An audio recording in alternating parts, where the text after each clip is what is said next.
is Colton Stalkup at Great America Ford again. Hopefully you guys can hear me over the traffic behind me, and excuse me for all the snow. I wanted to wipe all the snow off of this truck, but the more I wiped, the worse it looked. And I wanted to back it out also, but there's also about 2 feet of ice behind this truck, and I don't want to send it sliding across the lot. This is an F-150, it is an XLT. Give you all a quick just a little walk around of it. Give you a chance to learn about the truck. It is 4x4. And this particular truck is packing Ford's 5-liter V8 engine, capable of making about 290 horsepower and 265 foot-pounds of torque. You're also going to get about 16 miles to the gallon city and 22 highway based on Ford's ratings of it. Your mileage may vary depending on how you drive it. Being the XLT, you do not get push button start. Instead, you get this nice little switchblade key, the ability to lock and unlock it, as well as a panic alarm just in case you are like me and lose your vehicle in Walmart. I'll hop in real quick. As you can see, it does have cloth seats. That's part of it being XLT, but it does have this soft touch leather interior on certain parts, as well as these little chrome accents. You do have at least power windows and power seats. Hop up in here real quick and get it started. Now you have plenty of buttons on the steering wheel. Okay, you've got, of course, all your cruise control settings right here. All your voice control, so you're speaking over the phone, whatever, you get your hands free. And you get to control your radio here, just in case you're missing a co-pilot, because we all know that the radio is the co-pilot's job. You also do have this little keypad here with the selector switch. And that is because Ford gives you all kinds of options to see on this screen, even though it is an XLT, including this digital speedometer and distance to empty, which is cool. You know, with anything, it may not be 100% right, but it's going to be pretty darn close. If it says 36, it might be 35. Either way, you need to get to a gas station. You do also have this fun little compass, show you which way you're going. Some people working out in desolate areas or whatever might get lost. I grew up in Oilfield, West Texas, where it's very easy to get turned around, so that compass might actually be helpful. Also does have auto start stop, and I'll talk a little bit more about that later. And yeah, it'll show you your overall trip mileage as well. It'll give you some towing information. I can't really show you all of that right now just because obviously I don't have a trailer set up. It does have some off-road things. This little screen show you power distribution, which tires are putting down the most power at any given moment. Also shows you your off-road status. That little middle zombie skeleton looking thing right here will show you where your drivetrain is sending power to, as far as whether you're in two-wheel drive or four-wheel.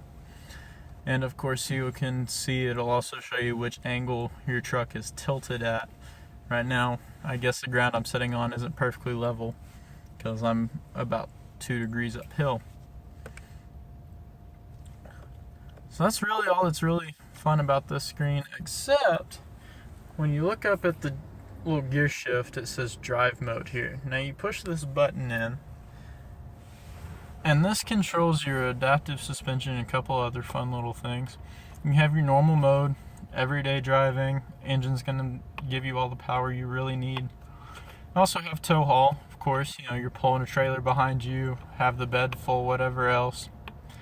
Then you have snow wet. Now with the weather we've been getting in Guyman here recently, with all the snow that you can still see piled up on my front of this truck, having that snow wet, you know, adapt the suspension where you get the best traction would be extremely helpful.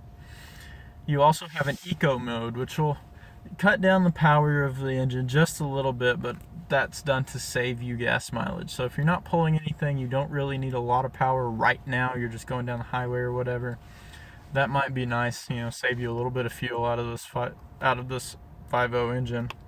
You also have sport mode, which is going to just go ahead and open that engine up and give you all it's got. It's also going to stiffen up the suspension just a little bit so that you're not losing any power on launch or anything crazy. So that's pretty much it on that primary screen in front of the steering wheel. So we'll just come back over here. Now, starting at the top, we do have, of course, traction control button. You can turn on and off. You have your hazard lights, and you have a button to turn off the auto start stop feature. The auto start stop feature is just a feature that Ford's done so that, with the intention of saving you fuel mileage in any kind of stop-go traffic situations. What it does is it will automatically shut the engine off completely whenever you turn on the brake, whenever you stop at an intersection or whatever else. And then as soon as you let off the brake, the engine starts right back up. You're ready to go. You have all the power you need as soon as you need it. Come down a little bit farther.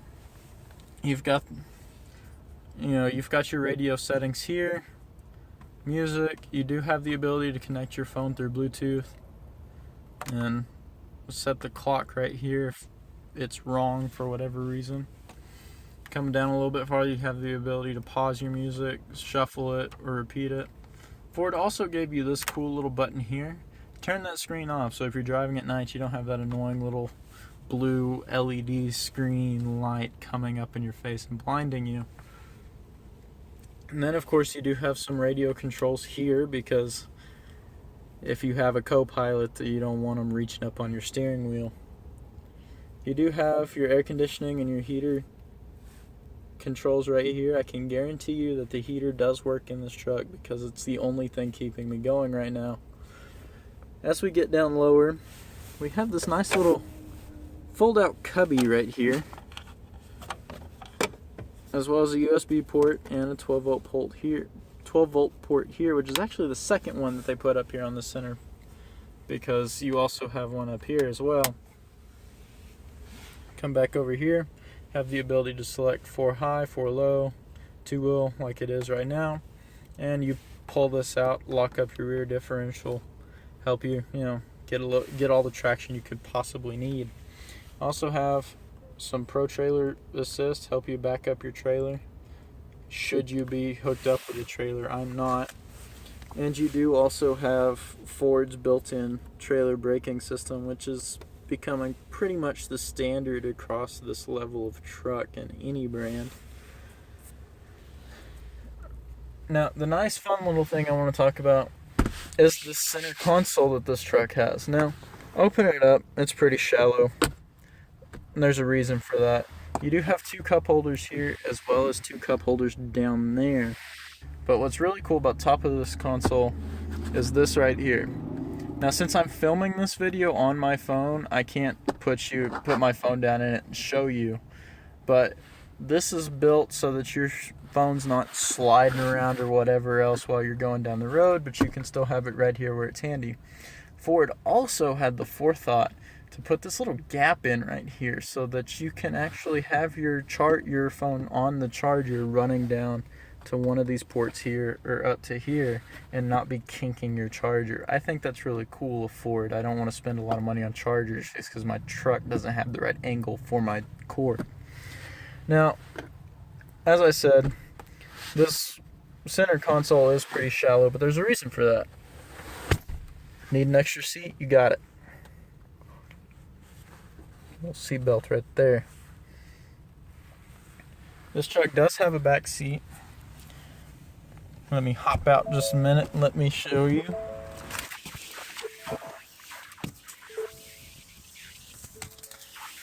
Now, this truck is the extended cab. Don't want to scratch this truck next to me.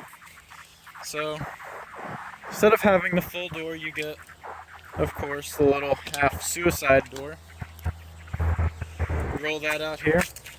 Now, for someone like me at 6'3", this back seat is not the best, but you can still fit everybody you need to. Got some nice little storage right here. This could even possibly be a cup holder if you really needed it.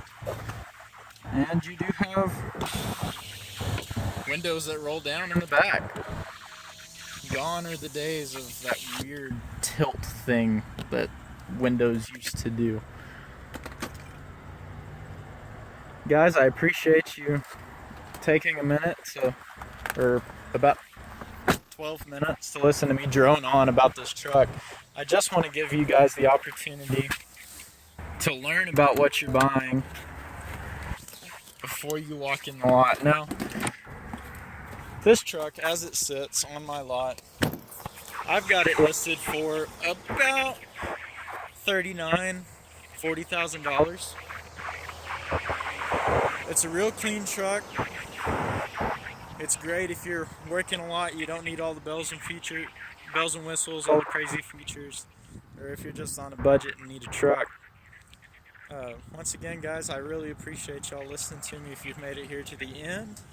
If you'd like to contact me and ask me any more questions about this vehicle or any other vehicle, I will be putting my office phone number and my email down in the description, and I invite you to reach out to me with those questions, comments, or concerns.